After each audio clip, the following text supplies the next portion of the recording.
It did come as a shock to many of us.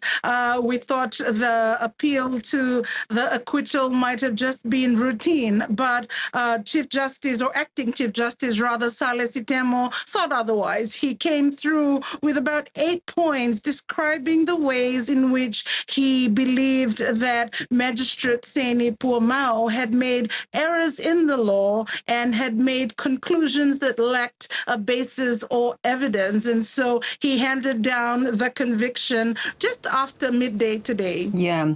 So tell us about the original charges and what this now means for the men.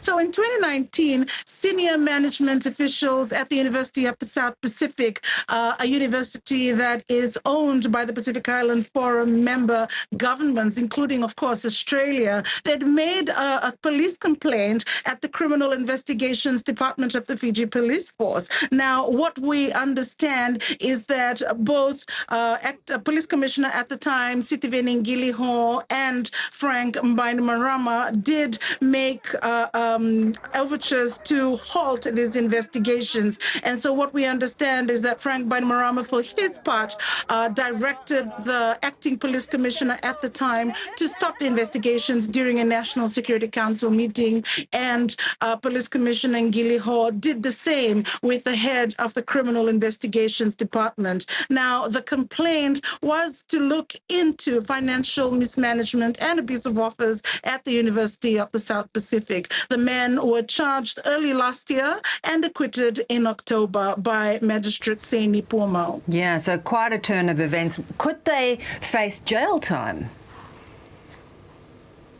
They do. In fact, there's a very high likelihood that the two men will serve a custodial sentence. What we do know for sure is that both crimes face a penalty of jail time. For Mr. Bainimarama, perverting a cause of justice does earn a 5-year imprisonment, and for Mr. Ngiliho, it's 10 years. Now, everything, however, is at the discretion of Seni Puamao, the magistrate who did acquit them and now has to hand down the sentence in a couple of weeks on the 28th of March. However, what we understand is that the likelihood of the two men being in jail is very present. Yeah. And this was the final avenue. There's no further appeal for them here.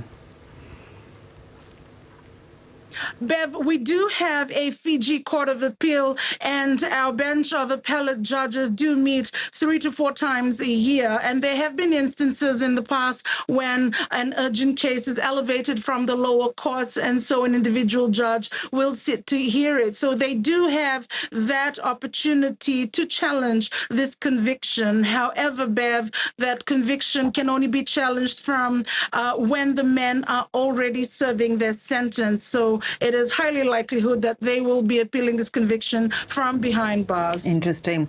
And of course, this guilty verdict means that neither man could run again for politics, and Mr. Bainimarama is such a huge figure in Fijian politics.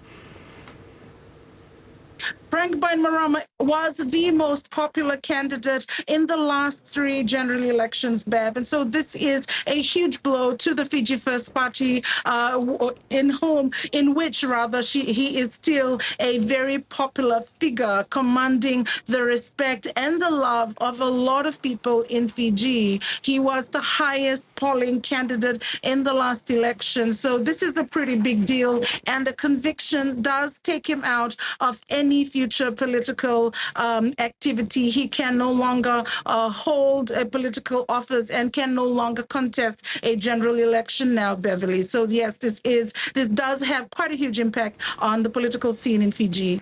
Quite a day. Great to talk as always. Thanks, Lice. Pinaka.